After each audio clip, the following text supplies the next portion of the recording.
This is the Parkside 20 volt cordless pressure washer, and I picked this up in Lidl for just £29.99, and I thought we'd give this a go because it could be very useful for our car sales site where we don't have a water supply or power. So this could be a good solution because it will run from a bucket. It runs off a 20 volt battery, of which we have quite a few, and if it's half good, at least good enough to get the dust off a car, it might be a worthwhile investment. But today, I'm going to give it to Charlie, give him a little challenge because he's got something very dirty to clean. And we're really going to put this to the test, see whether it will actually get off a load of moss and grime, things that are well and truly baked on there. Has it got the guts to do it, or is he going to have to get the proper pressure washer out? We will soon find out. First, let's have a look what you get in the box for your 30 quid. Right. We've got our hose, because this will run from a bucket or a tub. That's going to be the convenient thing. We've got our instructions.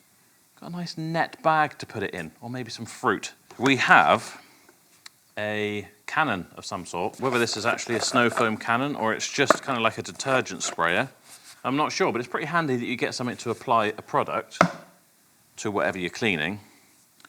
Then we have some nondescript fluid. I'm going to suggest is a cleaning solution. Contains benzoline sulfonic acid. You want to be very careful with this, I guess, putting it on your car. Detergent for pressure cleaners. Dosage recommendation, 1 part URM 500 to 3 parts water. Then apply as described in the instructions for the device. So I guess we've got some more instructions in here. What Charlie's cleaned today, luckily, is very dirty. And whatever this is, probably can't do too much damage, to be honest. So we'll give it a good test. Then we have what looks like something out of a video game.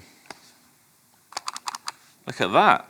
That's quite cool, actually. And it seems to be, wow, it's properly solid, but it doesn't even feel like horrendously poor quality plastic. It looks like you can connect a hose pipe. That'd be interesting. We'll get Charlie to do that as well. You can just run it from a bucket, but I wonder if you can run high pressure. Okay, establishing a water supply. You have 2 options to supply the device with water. A household water connection, aka a hose pipe, or suctioning standing clean water, e.g. rain barrel. Wouldn't recommend, but you could use clean water in a tub. It will be interesting to see, versus coming out of a bucket, we'll try that first, then at mains pressure, how much difference does it make? So it comes with quite a long lance, just for reference. That is going to fit in there. That is quite a neat little thing for your chemicals. And this is quite long. And you have 6 different settings: 0 degrees, 15, 25, 40. I guess that's just like rain. I guess that's going to be like misting, atomizing. It's a very weird symbol. These run off Parkside's 20 volt battery systems, of which I happen to have one on charge here, a nice 4 amp hour one. This is separate. You are going to have to pay extra to buy a battery and a charger, but if you've already got some of the stuff from the Parkside ecosystem, then it's actually quite convenient to be able to just connect that in. And there you can hear it going. Probably shouldn't run it dry, but you know, I'm maverick. Quite nice to see that you can actually, there is a trigger lock, so you can leave it running. You don't have to completely hold it the whole time because your hand might go numb, I suppose. It looks like quite a neat solution. Now, while this, most people are probably going to buy it for cleaning their car, and maybe it's going to be a cheap entry point to getting a pressure washer, I can actually see this being quite useful for dog walkers. I used to do a lot of motocross, mountain biking. That sort of thing can be really handy. I would used to have to take a generator and a pressure washer and standing water in tubs to be able to jet wash off motocross bikes before they go in the back of the van completely covered in mud.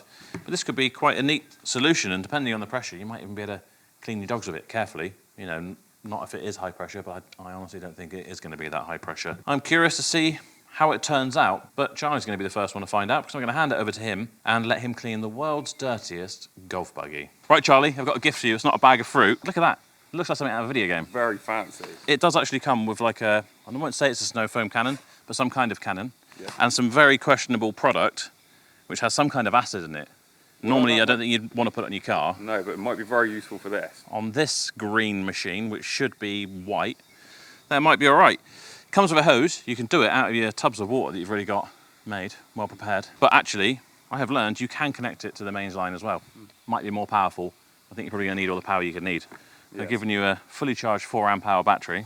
Nice. Have fun. So, Joe has given me this disgusting green filthy golf cart. I have also been donated this lovely Parkside pressure washer. Now we're going to give it a little bit of a test to see how well it works and see if we can clean this bad boy up to its old standards. Now we've got a couple of different nozzles on the end of here. I'm intrigued to see what they do, whether they're any good. Yeah, it sprays upwards. And we have got some nice pressure coming out, kind of depending on what size nozzle you're using. I will admit it's not blowing my socks off in terms of power. The green stuff, the mold, the grit, and all the rest of it on here is very baked on. I can imagine it's been sat for a long time. So this is probably quite a tall order for this little guy. But, you know, nothing blowing me away so far. Although I do like how handy it is in the sense that it's kind of a portable device. You can kind of take this anywhere, maybe if you're before a car show or something, and you wanted to quickly spritz off your vehicle before going in. Carry a little tub of water, maybe a wash bucket, fill it up at a tap, and you'd have more of a portable solution for pressure washing. So far, not bad, but not amazing. I'm gonna try and chuck some chemical on this and see if we can break down any of this gross green sludge. Well, I think it's safe to say that chemical is about as useful as a chocolate teapot. That's not really done a lot. I mean, it's taken some off, but I don't know whether that's the pressure washer or the chemical itself. I'm gonna grab some lovely heavy duty degreaser, G101, coat this up, see if with a nice bit of chemical, this pressure washer can take the rest of this mold and grime off. One thing I am noticing is this almost is starting to feel quite warm already. That could be from being outside in the heat or just the constant use of it. Definitely where the motor sits, it's getting slightly warm, which is a little bit of a concern because we haven't really been going for a considerable length of time yet. Whether this holds up for a whole car, even a golf buggy, we will have to see, but not filling me with confidence so far. I'm not sure if this is a better alternative, having it plugged straight into your hose pipe. Kind of all depends on how your flow rate is in your area, I think. Works well. I don't know if I'm getting more pressure or less out of it. I suppose a tap is kind of as much as you get. I'm not completely disappointed with this, in all honesty. It is taking the dirt off to some extent. There is still some left over that maybe a more expensive Karcher model or other brand would probably do a better job with. One thing I am noticing is water is starting to leak out of sort of the front area just down here in front of the battery, which is slightly concerning. Obviously, you've got a battery plugged straight into it, and I'm not sure I want to be getting electrocuted from water dripping in there. So I don't know if that's meant to be there or it's a fault or a flaw, but that's already started leaking, which is a little bit of a concern. And the motor being slightly warm, nothing really else to report from it. It's kind of doing as it says on the tin. Not awful, but not great. Hey, I think it might have died. I have water coming through, obviously plugged into the main water supply. I still have 2 bars left of battery out of the 3, so we've still got about 50% left in it. And yeah, the motor's really quite warm now and it doesn't seem to be kicking on. So that lasted all of 5 minutes, quite literally.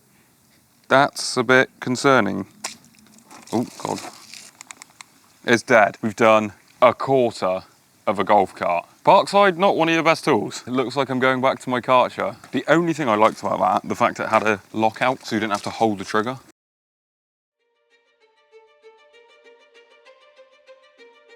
Look at how much quicker that was with a pressure washer that works for longer than 10 minutes.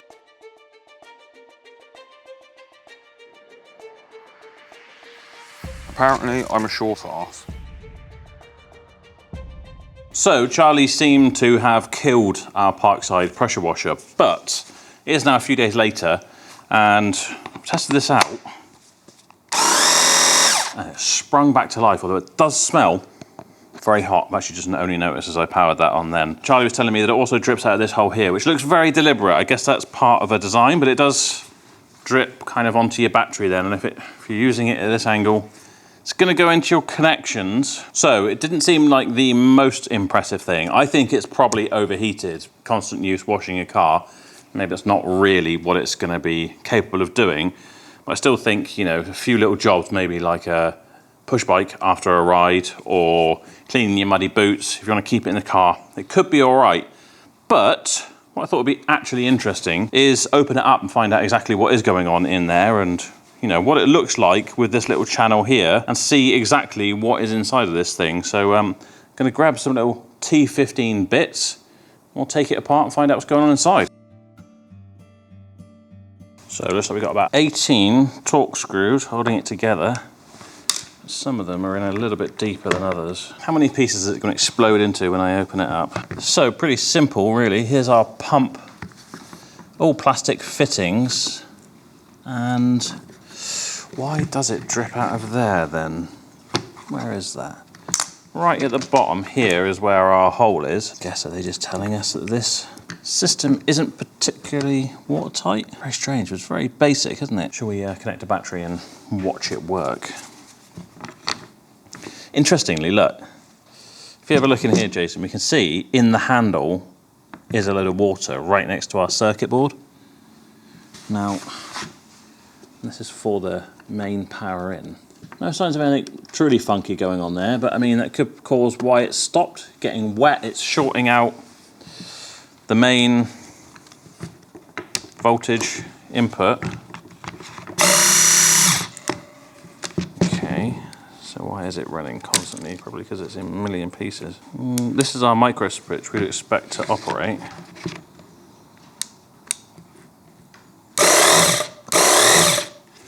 Obviously, motor spins our water pump, which